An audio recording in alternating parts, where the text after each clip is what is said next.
الحمد لله رب العالمين والصلاة والسلام على سيدنا محمد الأمين وعلى آله وصحبه ومن تبعهم بإحسان إلى يوم الدين.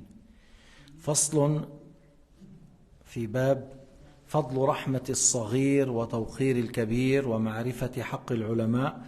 الحافظ الطبراني aborde un chapitre au sujet de avoir pitié et clémence envers le petit, le fait de respecter et glorifier les grands et le fait d'avoir le mérite des savants de l'islam.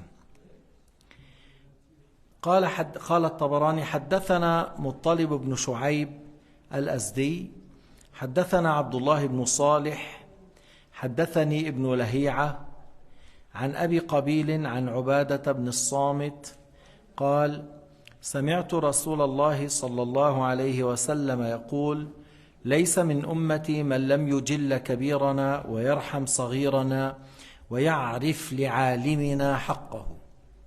صدق رسول الله صلى الله عليه وسلم. قوله ليس من أمتي أي ليس كامل الإيمان، ليس المراد أنه يصير كافر، إنما معناه ليس مؤمنا كاملا، ليس مؤمنا كامل الإيمان وكامل الإسلام. Alors, Tabarani a rapporté par une chaîne de transmission jusqu'à Ubada, fils de Samit, qu'il a dit: j'ai entendu le messager sallallahu alayhi wa sallam dire Laysa min ummati, n'est pas de ma communauté dans l'état parfaitement, il n'est pas un bon musulman, il n'est pas un bon croyant. Man lam yujilla kabirana wa yarham saghirana, qui est celui qui ne respecte pas les grands, les plus âgés que lui, et qu'il n'a pas de clémence envers les petits. Alors, de là on comprend que dans l'islam, c'est très important de respecter ceux qui sont plus âgés que toi, et le fait d'avoir de pitié et de clémence et de tendresse envers les enfants. Rahmatus saghir, tawqirul kabir wa rahmatus saghir. Le fait d'être avec les enfants clément et que tu auras de pitié, que tu auras de l'amour, que tu auras de la clémence envers eux, et le fait de glorifier ceux qui sont plus âgés que toi. Et le fait de savoir le mérite de nos savants. Yani nos savants, ils ont un mérite.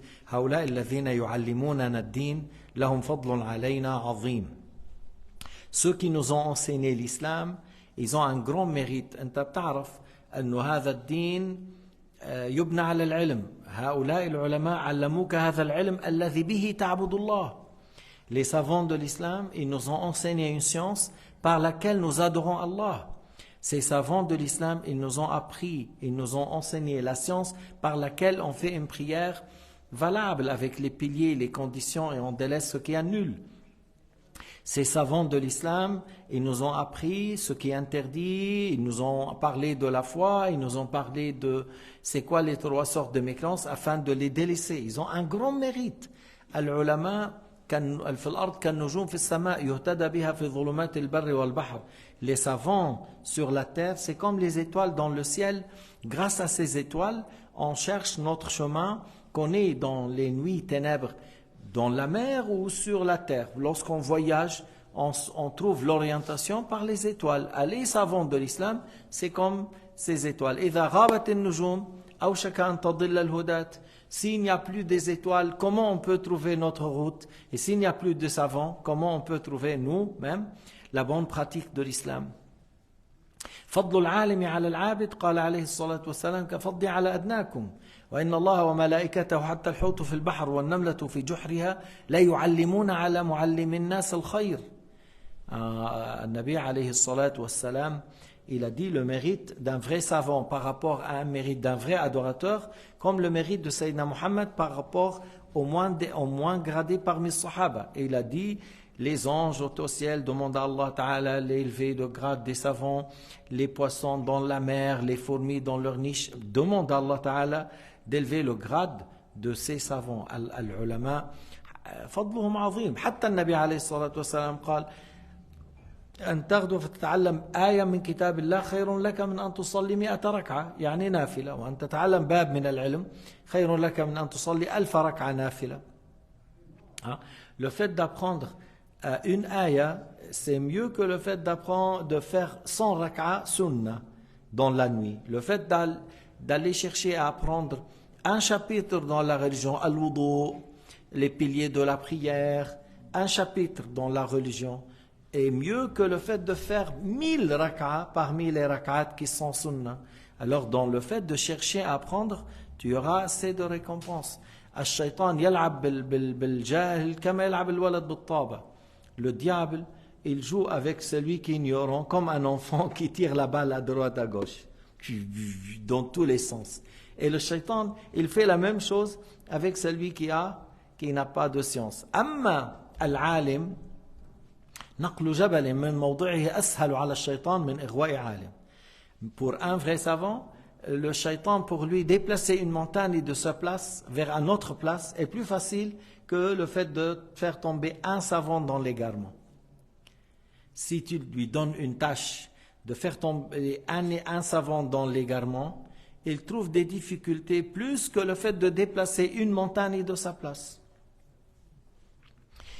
قال الطبراني حدثنا محمد بن أيوب المصري حدثنا سعيد بن أبي مريم أنبأنا يحيى بن أيوب عن المثنى ابن الصباح عن عمرو بن شعيب عن أبيه عن جده عن النبي صلى الله عليه وسلم قال من إجلال الله إجلال ذي الشيبة المسلم وحامل القرآن غير الجافي عنه ولا الغالي فيه. حديث عظيم. Alors Tabarani rapporte par une chaîne de transmission de Al-Muthanna, fils de Sabbah, de son père. Il rapporte de Amr, fils de Shu'aib, de son père, de son grand-père.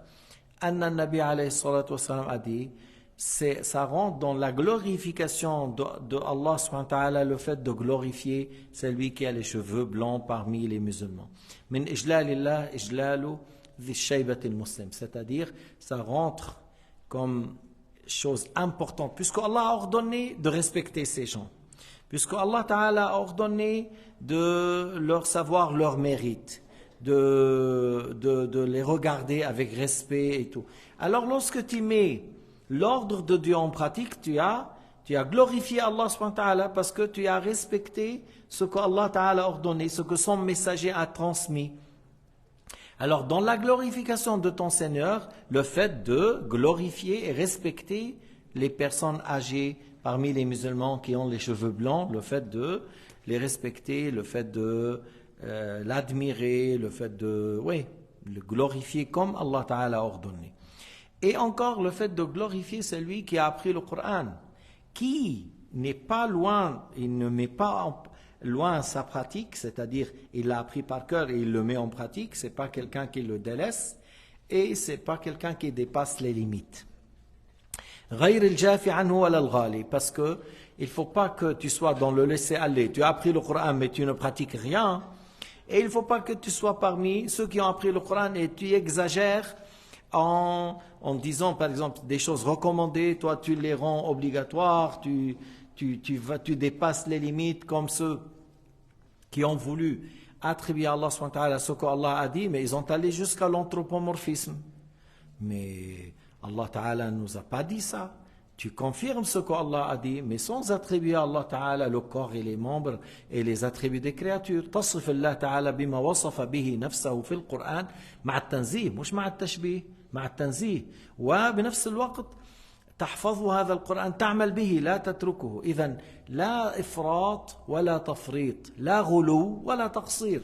Alors le fait d'apprendre le Coran, c'est une chose grandiose. Lorsqu'il y a quelqu'un parmi nous qui a appris le Coran, de notre part, cet homme-là respecte un grand respect de notre part. C'est quelqu'un qui a appris le Coran par cœur, alors oui, il faut le regarder autrement, il faut le respecter plus que les autres. Et Sayyidina Muhammad a dit 100, c'est-à-dire il a appris le Coran, mais il n'a pas laissé en pratique ce qui est comme ordre, c'est-à-dire il met en pratique ce qui est dans le Coran Karim. Et il n'est pas dans le laisser aller à ce sujet, et il n'a pas dépassé les limites dans l'exagération et dans l'extrême. Et comme j'ai dit que certaines, soit par exemple des choses qui ont mentionné dans le Coran comme acte méritoire, et lui il le déclare obligatoire. tu vois, ou en parlant des attributs de Dieu, lui il les attribue, mais il attribue à Dieu le corps et les membres. Non, ça c'est exagération qui n'est pas à sa place. Alors il faut être au juste milieu. Il ne faut pas délaisser ce qu'Allah a dit et a ordonné, et il faut croire à ça bien sûr, mais il ne faut pas dépasser les limites et aller jusqu'à l'exagération et aller loin dans le fait de comparer Dieu avec les créatures, par exemple. Au niveau de pratique, ce qui est cité dans le Coran comme obligation, on dit c'est obligatoire. Ce qui était mentionné dans le Coran comme acte méritoire, on dit acte méritoire. Et ce qui était cité dans le Coran comme un péché, on dit péché. Ce qui était dit dans le Coran comme mécréance, on dit mécréance. C'est-à-dire, il ne faut pas qu'on exagère et on ajoute sur ce qui était dit dans le Coran الكريم. الحديث 49 بعد 100. حدثنا محمد بن يحيى بن المنذر القزاز البصري حدثنا يزيد بن بيان حدثنا أبو الرحال عن أنس بن مالك قال رسول الله صلى الله عليه وسلم ما أكرم شاب شيخا لسنه إلا قيض الله من يكرمه عند سنه. أنت إذا كنت توقر الرجال الكبار لسنهم الله تعالى ييسر لك إذا كبرت في السن تجد أناسا يوقرونك ويحترمونك ويقدرونك وهذا شيء مهم. Le Tabarani a rapporté par une chaîne jusqu'à Anas fils de Malik qu'il a dit que Ar-Rasoul alayhi salatu wassalam a dit un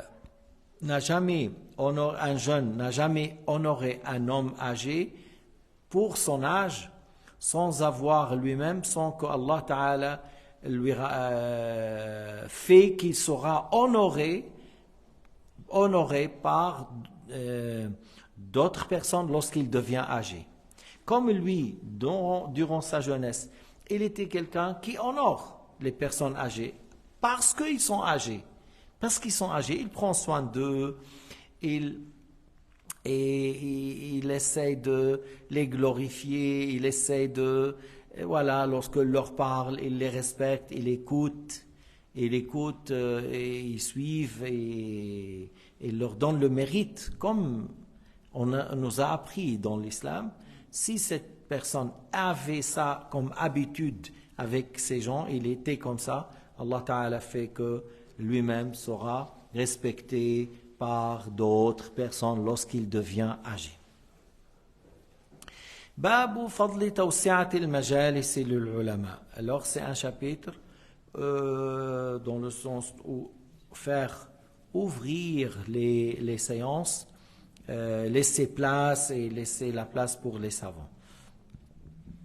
حدثنا إبراهيم بن دحيم الدمشقي حدثنا أبي حدثنا ابن أبي فديك عن الضحاك عن عثمان عن سعيد المقبري عن أبي هريرة قال قال رسول الله صلى الله عليه وسلم لا توسع المجالس إلا لثلاثة لذي العلم لعلمه ولذي السن لسنه ولذي السلطان لسلطانه. Al-Tabarani a rapporté de Abi Huraira que Ar-Rasoul alayhi salatu wassalam a dit on ne laisse pas de place dans les séances que pour 3 personnes. C'est-à-dire si voilà pour 3 personnes on laisse place, on essaye de trouver une place. Qui sont les 3 personnes? Alors la personne qui a la science parce qu'il est un savant pour sa science.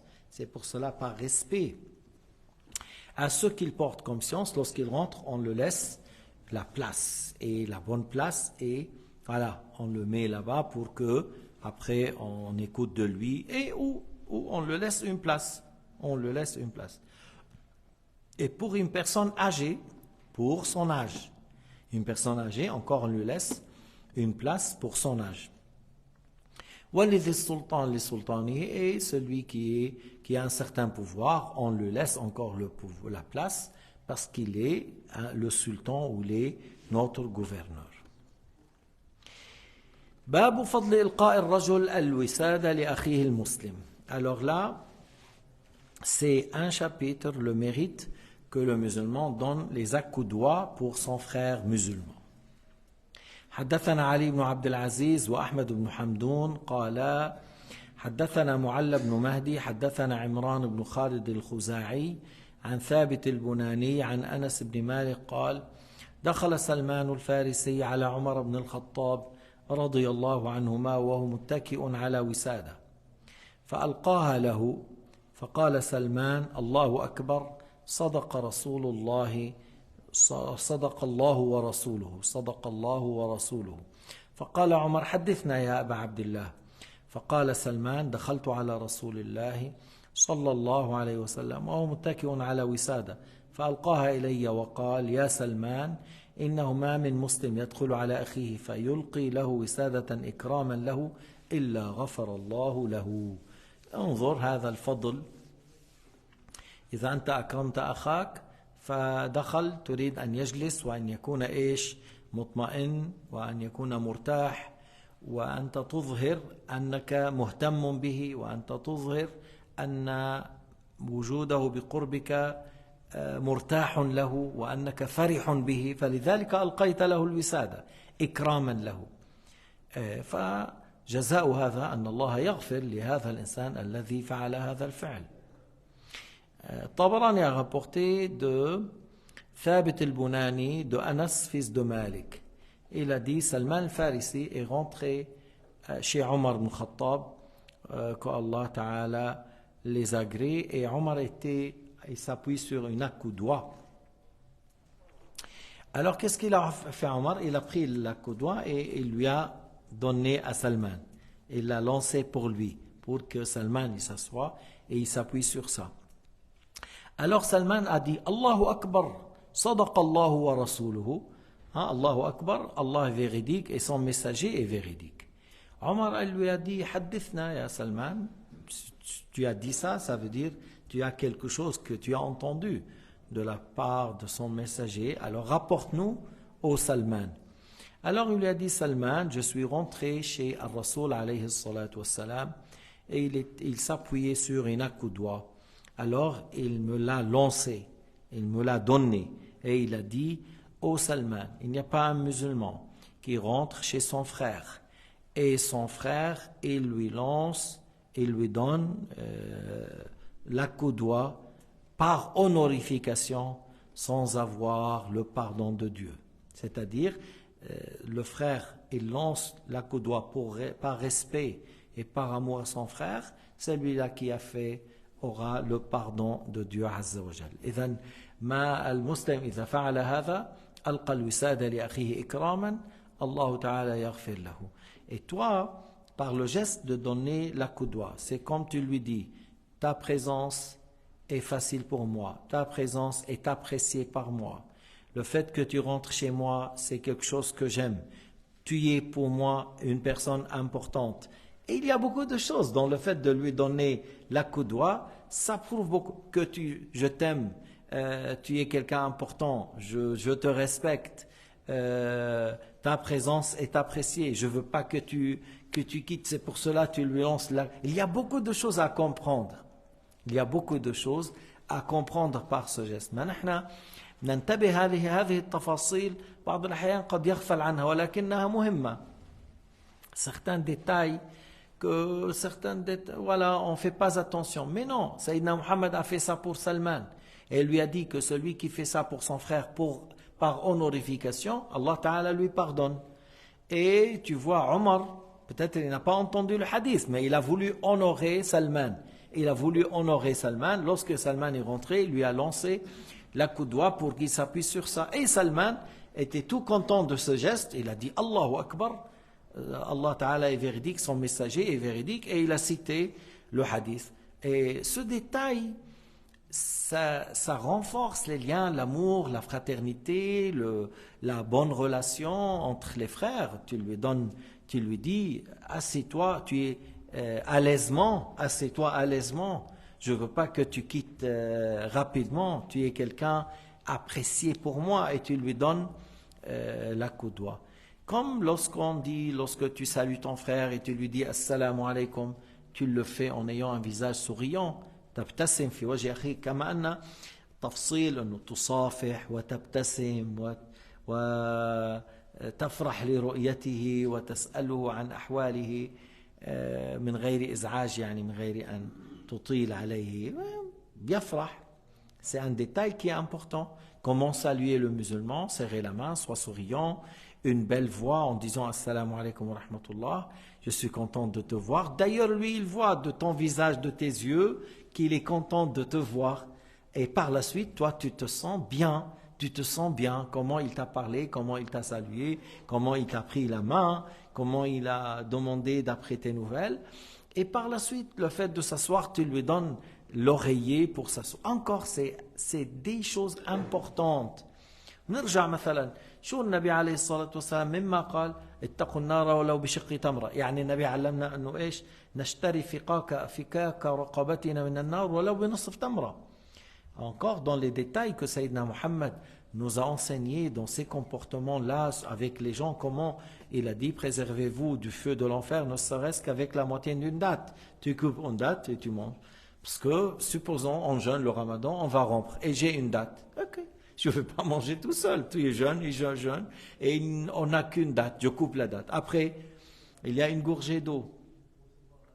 Moi, j'étais en voyage, et mon ami, là, il était retardé, tout ça, bref. Moi, j'avais une bouteille d'eau, et puis, lui, il est sorti après, ils l'ont fatigué à la fin. Et le Maghreb est rentré et il jeûne. Alors, il m'a dit, voilà, je jeûne, j'ai soif. J'ai lui dit, prends. Puis après, il m'a dit, je peux boire tout. J'ai dit, mais bien sûr, tu bois tout. Après, moi, Mais pour lui, c'est quelque chose de beaucoup, parce que quelqu'un qui jeûne et il y avait un certain stress, il est assoiffé avec le jeûne. Mais il faut profiter dans des occasions comme ça. Et quelqu'un qui jeûne te le donne à boire. De toute façon, pour lui, c'est quelque chose de cher. Là, il n'y a pas d'eau et il jeûne. Ou la moitié d'une date. Ou, je ne sais pas, la moitié d'une pomme, s'il s'agit. Ou la moitié d'une mandarine. Ou la moitié d'une banane. Partage. C'est des détails qui sont importants. Un repas, on partage en deux. On est deux, on a le repas de deux, on partage avec trois ou quatre. قال حدثنا مسعدة بن سعيد المكي حدثنا إبراهيم بن المنذر الحزامي أو الخزامي حدثنا ابن أبي فديك عن عبد الله بن مسلم بن جندب عن أبيه عن ابن عمر قال قال رسول الله صلى الله عليه وسلم ثلاثة لا ترد الطيب والوسادة واللبن. Tabarani a rapporté par une chaîne jusqu'à Muslim, Abdullah, fils de Muslim, fils de Jundub, de son père, de Ibn Omar, que Al-Rasoul alayhi salatu wassalam a dit trois choses, il ne faut pas les refuser. Trois choses, si quelqu'un il te propose, tu ne les refuses pas. Le parfum, soit il veut te mettre du parfum ou il veut t'offrir un parfum. Il ne faut pas refuser. Et une accoudoir pour s'appuyer, pour s'asseoir à l'aisement. Quelqu'un il te propose, tu ne refuses pas. Même si toi après, tu ne vas pas trop utiliser, tu acceptes, tu essaies de mettre après, puis tu veux changer, tu changes la manière, mais tu ne refuses pas. Et le lait, quelqu'un il t'offre de lait, il te donne à boire du lait, tu ne refuses pas. Ces trois choses qu'on ne les refuse pas. ثلاثة لا ترد الطيب والوسادة واللبن. ثم باب فضل إطعام الطعام. Alors là, il y a quelque chose de généreux, le mérite de donner à manger. C'est un grand chapitre. هذا حديث يعني موضوع كبير. والنبي عليه الصلاة والسلام كان في هذا الباب مثالا يحتذى به. Le chapitre de donner à manger, Sayyidina Muhammad était un grand exemple à ce sujet. أبدا. لو كان الطعام قليل يدعو عليه جمع. Même s'il y avait des fois un petit repas, il appelle tout un grand groupe de gens de manger de cela. قال الطبراني حدثنا بشر بن موسى حدثنا هوذة بن خليفة البكروي تحويل في السند وحدثنا أبو مسلم يعني الطبراني عم بيقول وحدثنا أبو مسلم حدثنا معاذ بن عوذ الله القرشي قال يعني عم تحكي أنت عن معاذ بن عوذ وعن هوذة تودو قال حدثنا عوف الأعرابي عن زرار بن أبي أوفى عن عبد الله بن سلام قال عبد الله بن سلام عالم اليهود الذي أسلم بعدما سأل النبي عليه الصلاة والسلام أسئلة بحكم علمه أنه لا يعرف يجيب عليها إلا نبي والنبي أجاب عليها فأسلم. Alors دو عبد الله fils de Salam قال لما قدم النبي صلى الله عليه وسلم المدينة انجفل الناس قبله أي أسرع الناس إليه أسرع الناس إلى النبي عليه الصلاة والسلام فكنت في من خرج فكنت ممن خرج مع هؤلاء الناس فلما نظرت إليه عرفت أن وجهه ليس بوجه كذاب لما رأيته قلت هذا الوجه ليس وجه رجل يكذب ليس بوجه كذاب فكان أول ما سمعته يقول أطعموا الطعام وأفشوا السلام وصلوا الأرحام وصلوا بالليل والناس نيام تدخلوا الجنة بسلام. Alors il a dit Tabarani, il a cité une chaîne jusqu'à Abdullah fils de Salam. J'ai dit c'était un savant juif qui a embrassé l'islam durant la vie de Sayyidina Muhammad. Et lui, il a préparé 3 questions. Et il a dit, normalement, ce n'est qu'un messager, qu'un prophète peut répondre à ces questions. Et il lui a posé ces questions, et Sayyidina Muhammad a bien répondu à ces questions, comme il connaît lui, Al-Habr, Abdullah ibn Salam, qui était un grand rabbin, un grand savant chez la communauté juive à Médine, mais plutôt même A'lamuhu, même c'était le plus grand. Alors il a dit lorsque Nabi alayhi salatu wassalam est venu à Médine, les gens ont couru vers lui. Alors il a dit j'étais avec les gens qui sont sortis pour le voir. Lorsque je l'ai vu, alors j'ai dit son visage c'est pas le visage d'un menteur. C'est pas le visage d'un menteur. Déjà la déduction il a dit c'est pas le visage d'un menteur. Laysa biwajhi kadhab. C'est pas le visage de quelqu'un qui ment. Ba'din, il a dit, la première chose que j'ai entendu parler de lui, il lui a dit, donnez à manger, répondez le salam, resserrez les liens avec la famille et priez durant la nuit, vous allez rentrer au paradis sain et sauf. أطعموا الطعام وأفشوا السلام وصلوا الأرحام وصلوا بالليل والناس نيام تدخلوا الجنة بسلام. هذا الحديث وحده إن شاء الله يمكن في مجلس آخر نعطي تعليقا عليه لكن النبي عليه الصلاة والسلام بين أن إطعام الطعام في دين الإسلام شيء عظيم. Le prophète nous a dit que le fait de donner à manger dans l'islam est une chose grandiose. وأن النبي قال عليه الصلاة والسلام خير الطعام ما تكاثرت عليه الأيدي. Il a dit la meilleure nourriture c'est là où il y a plus des mains. Vous connaissez dans l'islam, on met par exemple un repas de couscous, un repas de mansaf, un repas de voilà des choses comme un seul et on mange ensemble. Et on mange ensemble.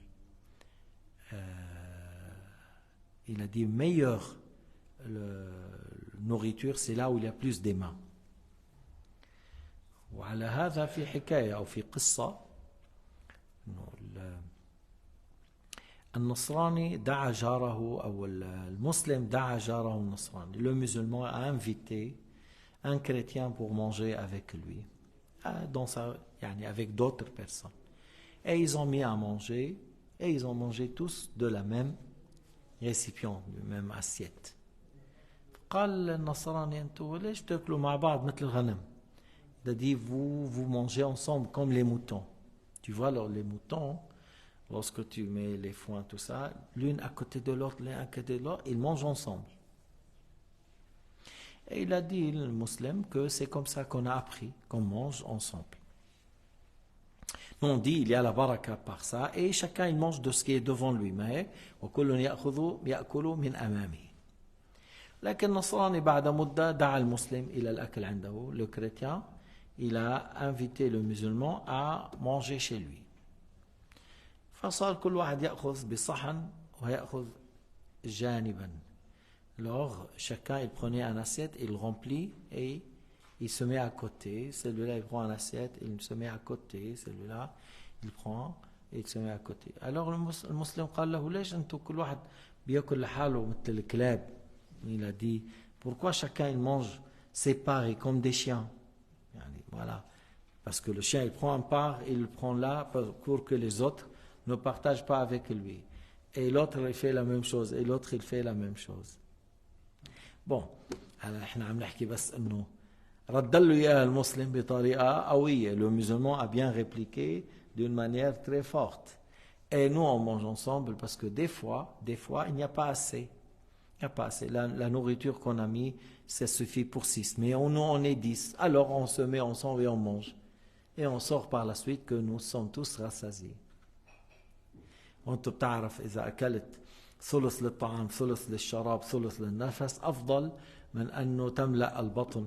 Le fait de manger le tiers et de laisser un tiers pour l'eau et un tiers pour la respiration, c'est une grande chose pour la santé de l'être humain. والحمد لله رب العالمين وصلى الله على سيدنا محمد وعلى آله وصحبه وسلم تسليما كثيرا.